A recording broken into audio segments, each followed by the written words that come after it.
بسم اللہ الرحمن الرحیم اللہم صلی علی سیدنا و مولانا محمد بارک وسلم صلاۃ و سلاما علیک یا رسول اللہ صلی اللہ تعالی علیہ وآلہ وسلم۔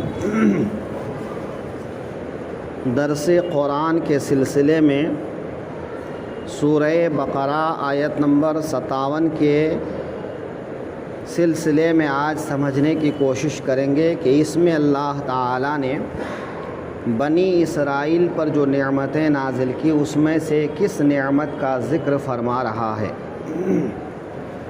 اللہ تعالیٰ کا ارشاد ہے وَظَلَّلْنَا عَلَيْكُمُ الْغَمَامَ، اور ہم نے ابر کو تمہارا سائبان کیا، یعنی بادل کو۔ وَأَنزَلْنَا عَلَيْكُمُ الْمَنَّ وَالسَّلْوَىٰ، اور تم پر منّا اور سلوہ اتارا۔ کُلُوا مِن طَیِّبَاتِ مَا رَزَقْنَاکُمْ، کھاؤ ہماری دی ہوئی ستھری چیزیں۔ وَمَا ظَلَمُونَا وَلَٰكِن كَانُوا أَنفُسَهُمْ يَظْلِمُونَ، اور انہوں نے کچھ ہمارا نہ بگاڑا، ہاں اپنی ہی جانوں کو بگاڑ کرتے تھے۔ اس آیت میں اللہ تعالیٰ ایک اور نعمت کا ذکر فرما رہا ہے جو بنی اسرائیل پر اللہ تعالیٰ نے نازل فرمایا۔ گزشتہ آیتوں میں آپ سمجھ چکے ہیں کہ بنی اسرائیل میں سے 70 لوگوں کو لے کر حضرت موسیٰ کوہ طور پر گئے، وہاں ان کی موت ہوئی، پھر ان کو زندہ کیا گیا۔ ان کو لے کر جب قوم کے سامنے واپس آئے تو ان 70 لوگوں سے جو اللہ تعالیٰ نے خطاب فرمایا تھا انی انا اللہ لا الہ الا انا، کہ میں تمہارا رب اللہ تعالیٰ ہوں، میرے سوا کوئی معبود نہیں، اور میں تم لوگوں کو مصر سے نکال کر ایک دوسرے شہر میں بساؤں گا، تو تم لوگ میری اطاعت کرو، میرے سوا کسی اور کی اطاعت نہ کرو، عبادت نہ کرو۔ تو اس بات سے یہ اندازہ ہو گیا تھا کہ اب بنی اسرائیل کا مصر میں رہنے کا وقت پورا ہو چکا ہے۔ پچھلے دنوں یہ بھی معلوم ہو گیا کہ بنی اسرائیل کو اللہ نے فرعون والوں سے نجات دی، وہ مصر میں آ کر سکونت اختیار کر گئے۔ تو اب جو ہے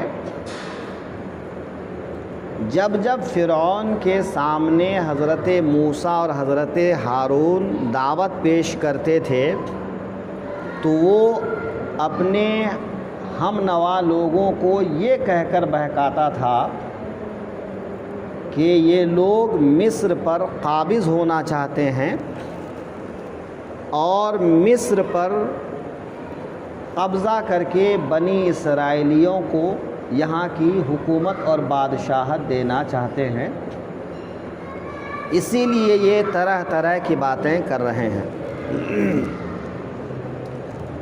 یہ فرعون بار بار لوگوں سے کہا کرتا تھا۔ اچھا، ادھر بنی اسرائیل والوں کو مصر کے اندر اچھا بھی لگنے لگا تھا، تو دو بات کا ڈر تھا کہ کہیں ایسا نہ ہو کہ لوگ پھر یہ کہنے لگیں کہ فرعون صحیح کہتا تھا کہ یہ لوگ مصر پر قبضہ کرنے کے لیے ہی یہ سب کر رہے تھے۔ اور دوسرا اندیشہ یہ تھا کہ فرعون کا رہنا سہنا، عیش و آرام، ٹھاٹ باٹ یہ لوگ دیکھ چکے تھے، تو کہیں ایسا نہ ہو کہ اب جب کوئی دشمن نہیں رہا، کوئی مخالف نہیں رہا، آرام اور سکون کی زندگی مل گئی، تو یہ بنی اسرائیل بھی اسی عیش و آرام میں مبتلا ہو جائیں۔ اور ویسے عیش و آرام میں مبتلا ہو کر اللہ کو، اس کے دین کو بھول جائیں؟ نہیں، آج نہیں تو آنے والی نسل صحیح کہ گزرتے وقت کے ساتھ یہ باتیں پیدا ہو سکتی ہیں۔ تو اللہ تعالیٰ نے اسی حکمت کے پیش نظر حکم دیا کہ اب تم لوگ مصر میں نہیں، شام میں جا کر آباد ہو جاؤ، جہاں بیت المقدس ہے، تم بیت المقدس کے آس پاس جا کر آباد ہو جاؤ۔ اور بیت المقدس انبیاء کرام کا مسکن ہے۔ حضرت ابراہیم شام میں مدفون ہیں، تو بہت سارے انبیاء کرام ملک شام، بیت المقدس اور اس کے آس پاس میں مدفون ہیں، تو وہ برکت کی جگہ بھی ہے۔ لہٰذا تم لوگ مصر چھوڑ کر اب شام آ جاؤ، اور یہ کہ تمہارا مقصد عیش و آرام میں مبتلا ہونا نہیں، تمہارا مقصد ہے احیاء دین، اعلاء کلمت اللہ، کہ اللہ کے کلمے کو بلند کرو، اللہ کے دین کو آگے بڑھاؤ۔ تو جب مصر میں لوگ دیندار ہو چکے تو اب تمہارا کام یہاں پر پورا ہو گیا۔ اب قوم عمالقہ جو شام پر قابض ہے، ان کے ساتھ جنگ کرو، ان کو شام سے نکالو اور شام میں دین کا کام کرو۔ بھئی بنی اسرائیلیوں کو اللہ نے دین پھیلانے کے لیے بھی منتخب کیا تھا، تو ایک جگہ رہ کر تو دین پھیلا نہیں سکتے تھے، اس لیے کہ اب یہاں کام ہو گیا تو اب وہاں جاؤ۔ بنی اسرائیلیوں کو مصر چھوڑنا بڑا شاق تھا، بڑا مشکل تھا۔ وہ اس آرام کو چھوڑ کر سفر کی تکلیف، پھر وہاں قوم عمالقہ سے لڑائی، پھر وہاں پر جا کر آباد ہونا، یہ سب ہجرت کرنا ان کو پسند نہیں تھا۔ لیکن حضرت موسیٰ اور حضرت ہارون کے کہنے پر بادل نخواستہ تیار ہو گئے، کہا ٹھیک ہے چلتے ہیں۔ لے کر بنی اسرائیلیوں کو ساتھ لے کر حضرت موسیٰ اور حضرت ہارون مصر سے روانہ ہوئے شام کے لیے۔ تو اب راستے بھر میں ہر بات کو لے کے شکایت، دھوپ ہے موسیٰ دھوپ ہے، کھانا نہیں ہے تو موسیٰ کھانا نہیں ہے، اور کچھ نہیں ہے تو موسیٰ یہ نہیں ہے وہ نہیں ہے، مطلب ہر بات کو لے کے شکوہ شکایت شرارت ہنگامہ۔ کچھ لوگوں کی عادت ہوتی ہے نا خالی ہنگامہ آرائی کرنا، تو ان میں بھی ایسے لوگ تھے، بات بات کو لے کر ہنگامہ کر دیتے تھے۔ خیر گزرتے گزرتے جو ہے آدھا راستہ گزرا، بیچ راستے میں ایک جگہ آتی تھی میدان تیہ، مقام تیہ۔ تیہ کے معنی ہوتا ہے حیران و پریشان ہونے کے۔ تو جب وہاں پر پہنچے تو کچھ لوگوں کو شام بھیج دیا کہ جاؤ وہاں کے حالات کی خبر لا کر کے ہم کو بتاؤ۔ جب آ کے بتایا تو وہاں کے لوگوں کو دیکھ سن کر ان کی ہوا پہلے سے اڑ گئی، اکھڑ گئی۔ جو دیکھنے والے تھے وہ جو ہے آ کے بولے کہ وہاں کے لوگ 700 گز لمبے ہیں، تگڑے ہیں، ہم لوگ اس کا مقابلہ نہیں کر سکتے۔ حضرت موسیٰ اور حضرت ہارون نے کہا چپ کرو، یہ بات پبلک میں نہیں جانا چاہیے، ہم سے کہہ دیا بس ٹھیک ہے۔ لیکن بات لیک ہو گئی، پبلک کو یہ بات معلوم ہو گئی۔ اب وہ کسی صورت آگے بڑھنے کو راضی نہیں۔ اب کہنے لگے کہ اے موسیٰ، تم اور تمہارا بھائی اور تمہارا خدا جاؤ اور تم لڑ بھیڑ کر کے وہاں جو ہے خالی کرو، پھر ہم بعد میں آئیں گے، ہم یہیں بیٹھے رہیں گے، ہے نا۔ بتائیے کیسی قوم. جب ان لوگوں نے ایسا کہا تو اللہ تعالیٰ کا جلال ظاہر ہوا اور حکم ہوا کہ اب تم نہ مصر میں نہ شام میں اسی میدان میں بھٹکتے رہو.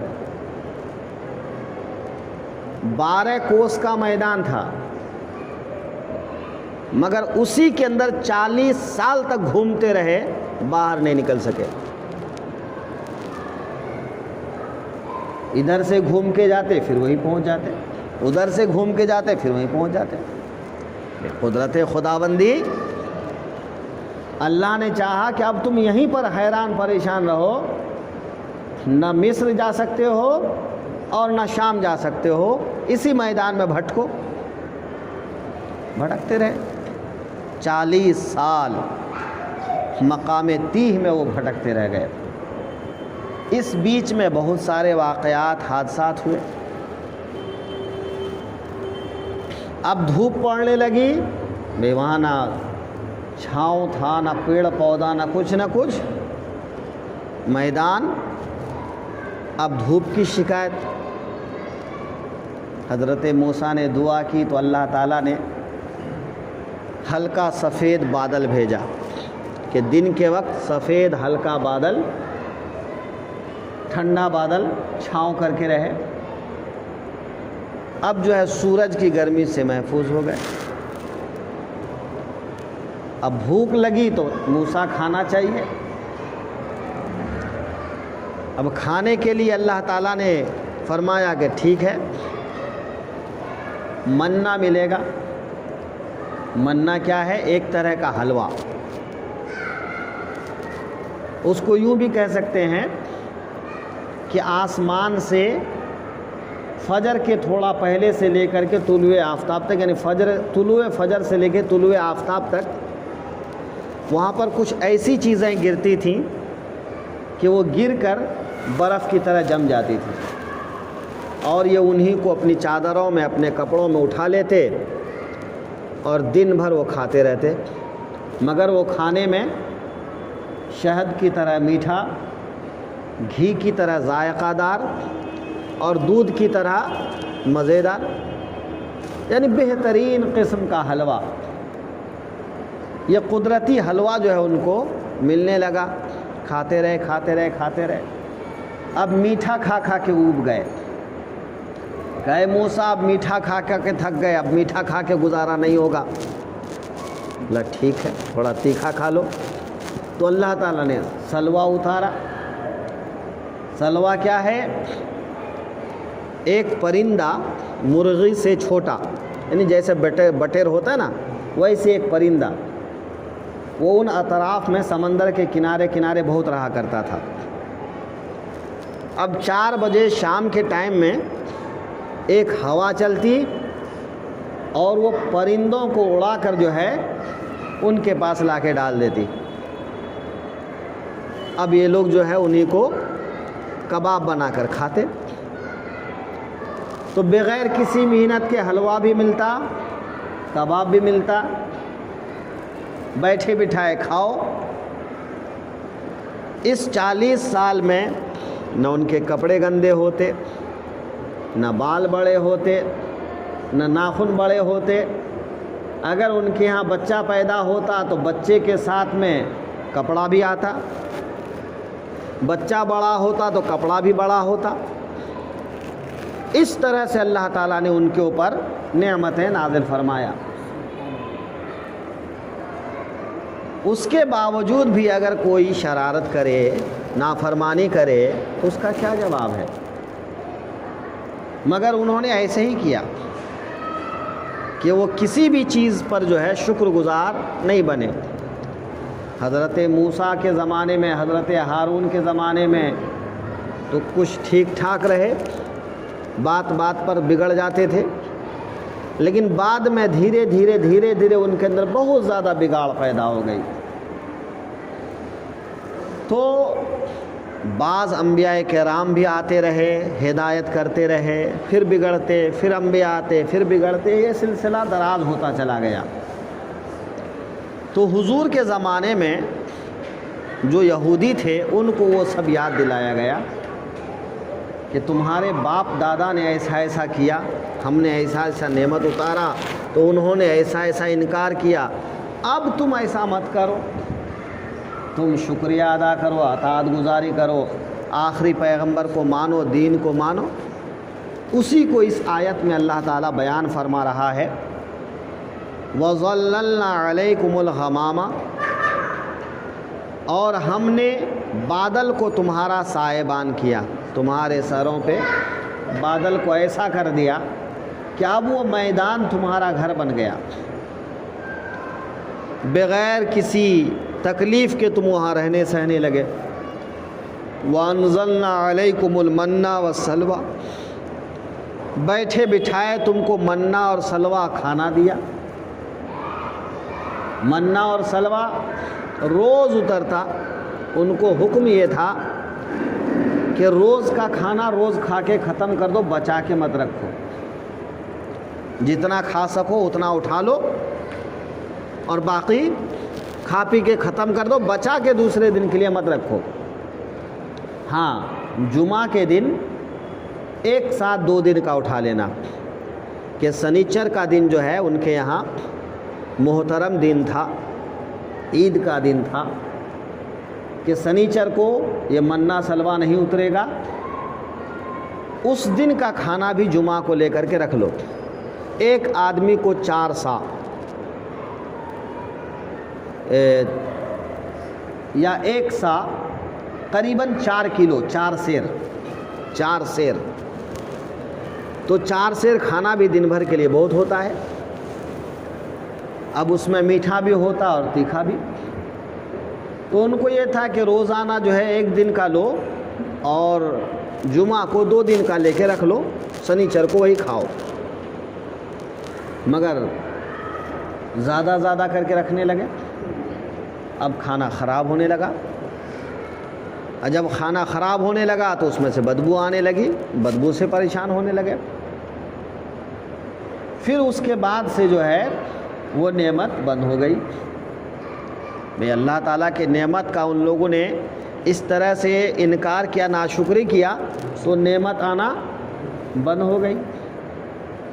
حدیث پاک میں ہے کہ اگر بنی اسرائیل منا سلوا کی ناشکری کر کے اس کو جمع کر کے ذخیرہ کر کے نہ رکھتے، وہ خراب نہ ہوتا تو گوشت کبھی نہیں سڑتا۔ اس کے پہلے گوشت کبھی سڑتا نہیں تھا، چاہے جتنے دن رکھے رہو، گوشت سڑتا نہیں تھا۔ جب سے بنی اسرائیلیوں نے یہ کام کیا تب سے گوشت سڑنے لگا۔ اور حدیث پاک میں ایک جملہ اور ہے کہ اگر حضرت حوا حضرت آدم کو بہلا پھسلا کر گندم کا دانہ نہ کھلاتی تو کوئی عورت اپنے شوہر کے ساتھ خیانت نہ کرتی۔ تو لولا بنو اسرائیل اور لولا حوا، اس طرح کا لفظ حدیث پاک میں آیا ہے کہ اگر بنی اسرائیل نہیں ہوتے تو گوشت خراب نہیں ہوتا، اور حوا وہ نہ کرتی تو کوئی عورت اپنے شوہر کے ساتھ خیانت نہ کرتی۔ خیر، ایک بات ہوئی، کلوا من طیبات ما رزقناکم، کھاؤ ہم نے جو حلال روزی، پاکیزہ روزی تم کو دیا ہے۔ وما ظلمونا، اگر تم نے ناشکری کی تو اس سے ہمارا کچھ نہیں بگڑے گا، ہمارا کچھ نقصان نہیں ہوگا۔ ولیکن کانوا انفسہم یظلمون، لیکن ان لوگوں نے اپنا ہی نقصان کیا، اپنے آپ پر ظلم کیا، کہ پھر یہ آرام کا کھانا بند ہو گیا، آرام کی رہائش بند ہو گئی، اور ان کو مشقت کے لیے چھوڑ دیا گیا۔ تو اللہ تعالیٰ جب کوئی اس کا فرما بردار بنتا ہے تو اللہ تعالیٰ اس کو ایسے اسباب عطا کرتا ہے کہ وہ اپنی زندگی راہ خدا میں آرام کے ساتھ گزار سکے۔ اور اگر کوئی آدمی ناشکری کرتا ہے تو آدمی حیران و پریشان رہتا ہے